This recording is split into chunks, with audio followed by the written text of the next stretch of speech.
नमस्कार दोस्तों, एक बार फिर से आपका बहुत बहुत स्वागत है आपके अपने YouTube चैनल टेक्निकल नारायण में।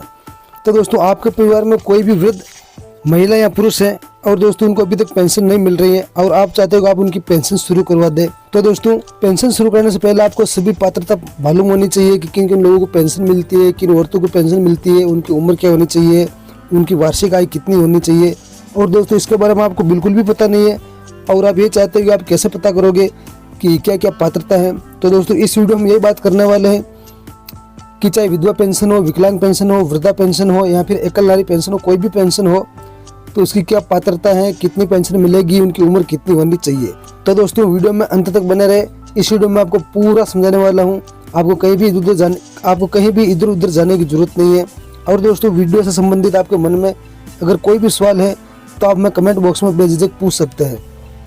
इसके बाद दोस्तों आप हमें कमेंट बॉक्स में ये भी ज़रूर बताना कि आप कौन से राज्य से वीडियो देख रहे हो। ताकि दोस्तों वीडियो शुरू करते हैं और देख लेते हैं कि पेंशन पाने के लिए हमारे पास क्या क्या पात्रता होनी चाहिए। तो दोस्तों आपको सबसे पहले अपना क्रोम ओपन कर लेना है। मैं क्रोम में इसे ओपन कर लेता हूँ। क्रोम को ओपन करने के बाद दोस्तों आपको यहाँ पर सर्च कर लेना है RAJSSP, जो मैंने हाल में अभी फिलहाल सर्च किया था। तो आपको भी दोस्तों इसी तरह से सर्च कर लेना है RAJSSP। इस तरह से लिख करके दोस्तों आपको सर्च कर लेना है। दोस्तों जैसे ही आप सर्च कर लोगे तो सर्च करने के बाद दोस्तों सबसे ऊपर जो वेबसाइट आपको दिखाई दे रही है आपको इसी के ऊपर क्लिक कर देना है। तो दोस्तों मैं इसके ऊपर क्लिक कर देता हूँ। तो इसके बाद दोस्तों इस तरह से इंटरफेस आपके सामने ओपन हो जाएगा और यहाँ पर ऊपर आपको ऑप्शन दिखाई दे रहा है एलिजिबिलिटी क्राइटेरिया। तो आपको इसके ऊपर क्लिक कर देना है। तो दोस्तों जैसे ही हम इसके ऊपर क्लिक करेंगे, क्लिक करने के बाद दोस्तों इस तरह से इंटरफेस हमारे सामने ओपन हो जाएगा और जो पेंशन पाने वालों की क्या क्या पात्रता है उसका पूरा पेज आपके सामने खुल के ओपन हो जाएगा। तो दोस्तों इसके बाद आप देख सकते हो कि यहाँ पर लिखा हुआ आ चुका है कि राज्य पेंशन योजना है, कि जो हम ये योजना देख रहे हैं ये राज्य सरकार की तरफ से हमें जो पेंशन मिलती है उस योजना के ऊपर हम नज़र डाल रहे हैं। तो सबसे पहले हम यहाँ पर देख लेते हैं मुख्यमंत्री वृद्धजन सम्मान पेंशन योजना, कि अगर हमें वृद्धा पेंशन पाना है तो इसके लिए हमारी कितनी उम्र होनी चाहिए। तो यहाँ पर लिखा हुआ आ रहा है कि पात्रता, और इसके सामने ही आपको यहाँ पर दोस्तों दिख जाता है कि जो महिला है उस महिला की उम्र 55 वर्ष से अधिक होनी चाहिए, 55 वर्ष से कम नहीं होनी चाहिए। और जो पुरुष है उनकी उम्र 58 वर्ष से अधिक होनी चाहिए, कम नहीं होनी चाहिए। अगर महिला की उम्र 55 वर्ष से कम होती है तो उनको पेंशन नहीं मिलेगी और पुरुष की भी 58 वर्ष से कम उम्र होती है तो उनको पेंशन नहीं मिलेगी। इसके बाद यहाँ पर नीचे लिखा हुआ आ रहा है कि पेंशन पाने के लिए आपकी वार्षिक आय कितनी होनी चाहिए। वार्षिक आय, तो यहाँ पर आपकी वार्षिक आय 48,000 रुपये से ज़्यादा नहीं होनी चाहिए। और दोस्तों अगर आपकी उम्र भी बराबर है और आपकी वार्षिक आय भी 48,000 रुपये से कम है तो दोस्तों आपको महीने की कितनी पेंशन मिलेगी वो यहाँ पर लिखा हुआ आ रहा है कि प्रति माह दे वित्तीय लाभ 1,000 रुपये। यानी कि अगर आपके पास पेंशन पाने की पात्रता है तो आपको हर महीने 1,000 रुपये मिलेगा। ये दोस्तों बात कर ली हमने मुख्यमंत्री वृद्धजन सम्मान पेंशन योजना की। दोस्तों अब हम बात कर लेते हैं मुख्यमंत्री एकल सम्मान पेंशन योजना के बारे में। तो दोस्तों इसमें क्या होता है कि जो कोई भी विधवा महिला होती है या फिर जो कोई तलाकशुदा पत्नी होती है जिसको अपना पति छोड़ देता है तो उसको ये पेंशन मिलती है। और दोस्तों उनकी उम्र क्या होनी चाहिए, तो यहाँ पर लिखा हुआ है कि 18 वर्ष से उनकी अधिक उम्र होनी चाहिए, विधवा होनी चाहिए, तलाकशुदा होनी चाहिए या फिर प्रत्येकता महिला होनी चाहिए।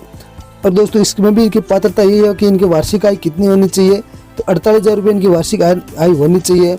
और दोस्तों इनको कितनी पेंशन मिलेगी, तो यहाँ पर लिखा हुआ आ रहा है कि अगर विधवा औरत है या फिर जो तलाकशुदा औरत है उनकी उम्र 18 वर्ष से अगर 75 वर्ष के बीच में है तो उनको हर महीने 1,000 रुपये पेंशन दी जाएगी। लेकिन दोस्तों जो विधवा महिला है, जो भी लाभार्थी महिला है, अगर उनकी उम्र 75 वर्ष से अधिक है तो उनको हर महीने 1,500 रुपये का लाभ दिया जाएगा। इसके बाद दोस्तों भी हम नज़र डाल लेते हैं मुख्यमंत्री विशेष योग्यजन सम्मान पेंशन योजना के बारे में।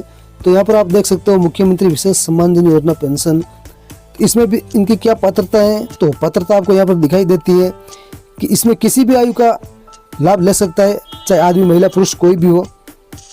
तो यहाँ पर इनकी उम्र कोई लिमिट नहीं है। तो यहाँ पर लिखा हुआ है कि किसी भी आयु का विशेष योग्यजन जिनकी निश्चितता 40% या उससे अधिक होनी चाहिए वो इस योजना का लाभ ले सकता है।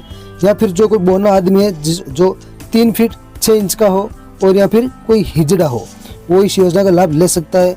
और दोस्तों उनकी वार्षिक आय कितनी होनी चाहिए, तो दोस्तों उनकी वार्षिक आय यहाँ पर लिखा हुआ है कि 60,000 रुपये से अधिक वार्षिक आय नहीं होनी चाहिए।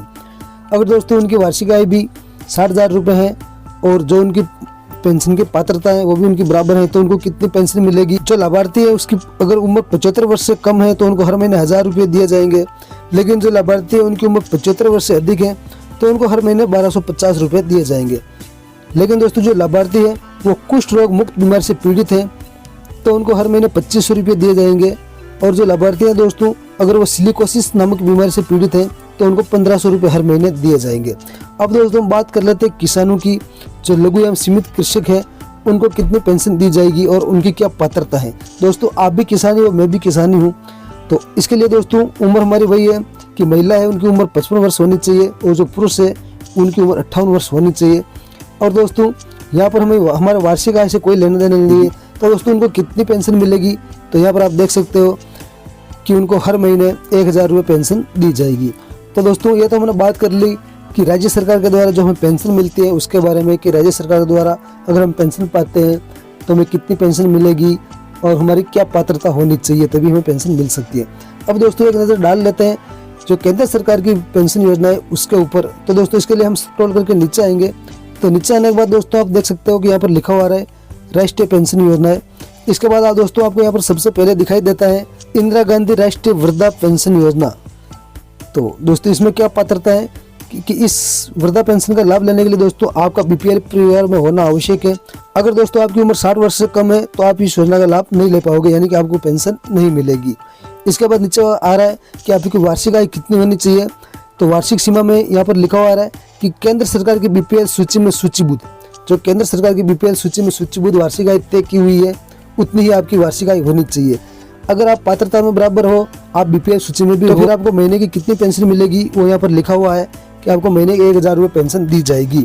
तो दोस्तों ये तो बात होगी इंदिरा गांधी राष्ट्रीय वृद्धा पेंशन योजना में। अब हम बात कर लेते हैं इंदिरा गांधी राष्ट्रीय विधवा पेंशन योजना। तो दोस्तों विधवा पेंशन का लाभ लेने के लिए जो बीपीएल परिवार में होने चाहिए और आपकी उम्र 40 वर्ष से अधिक होनी चाहिए। ऐसा नहीं है कि जो पहले हमने राज्य सरकार की योजना देखी थी उसमें 18 वर्ष की उम्र थी, लेकिन यहाँ पर 40 वर्ष की आयु है। अगर आपकी उम्र 40 वर्ष से कम है तो दोस्तों आपको विधवा पेंशन का लाभ नहीं दिया जाएगा। इसके बाद आपकी वार्षिक आय कितनी होनी चाहिए, तो सेम वही है कि जो केंद्र सरकार ने सूचीबद्ध किया हुआ है उतनी आपकी वार्षिक आय होनी चाहिए। अगर आपके पास पात्रता है तो आपको कितनी पेंशन मिलेगी, तो दोस्तों आपकी उम्र 40 वर्ष से 75 वर्ष के बीच में है तो आपको हर महीने 1000 रुपये पेंशन दी जाएगी। लेकिन दोस्तों आपकी उम्र 75 वर्ष से अधिक है तो आपको हर महीने 1500 रुपये पेंशन दी जाएगी। तो दोस्तों ये तो होगी बात कि इंदिरा गांधी राष्ट्रीय विधवा पेंशन के बारे में। अब दोस्तों हम बात कर लेते हैं विकलांग पेंशन योजना के बारे में कि इंदिरा गांधी राष्ट्रीय विकलांग पेंशन में आपकी क्या पात्रता होनी चाहिए। तो दोस्तों यहाँ पर लिखा हुआ है कि इस योजना का लाभ लेने के लिए आपका बीपीएल परिवार में होना आवश्यक है और दोस्तों आपकी उम्र 18 वर्ष से अधिक होनी चाहिए और आप 80% विकलांग होने चाहिए। तो दोस्तों आप 80% विकलांग हो तभी आपको सरकार की तरफ से पेंशन मिलेगी और आपकी वार्षिक आय उतनी होनी चाहिए जितनी सरकार ने तय की हुई है। तो दोस्तों मान लीजिए आप विकलांग पेंशन पाने के पात्र हो तो फिर आपको कितनी पेंशन मिलेगी वो यहाँ पर लिखा हुआ है कि 18 वर्ष से 75 वर्ष के बीच में जिनकी उम्र है उनको 1000 रुपये हर महीने पेंशन दी जाएगी और जो 75 वर्ष से अधिक की उम्र है उनको हर महीने 1250 रुपये की पेंशन दी जाएगी। तो दोस्तों इस तरह से आप पता कर सकते हो कि आपके परिवार में अगर आप किसी का भी पेंशन का फॉर्म भरवा रहे हो, चाहे विधवा पेंशन हो, विकलांग पेंशन हो, दोस्तों आपको पहले पता होना चाहिए कि क्या क्या पात्रता है। आशा करता हूं दोस्तों इस वीडियो में पूरी तरह से समझ गए होंगे कि कौन सी पेंशन पाने के लिए हमारे पास कौन सी पात्रता होनी चाहिए। तो दोस्तों आज के वीडियो में बस इतना ही। आशा करता हूं दोस्तों वीडियो आपको पसंद आया होगा। अगर दोस्तों वीडियो आपको पसंद आया हो तो चैनल को सब्सक्राइब जरूर करें और इस वीडियो को अपने दोस्तों के साथ शेयर जरूर करें ताकि उनको भी पता चल सके कि पेंशन की क्या क्या पात्रता होती है। तो दोस्तों मिलते हैं ऐसी किसी अगले वीडियो में, तब तक अपना ख्याल रखें। जय हिंद, जय भारत।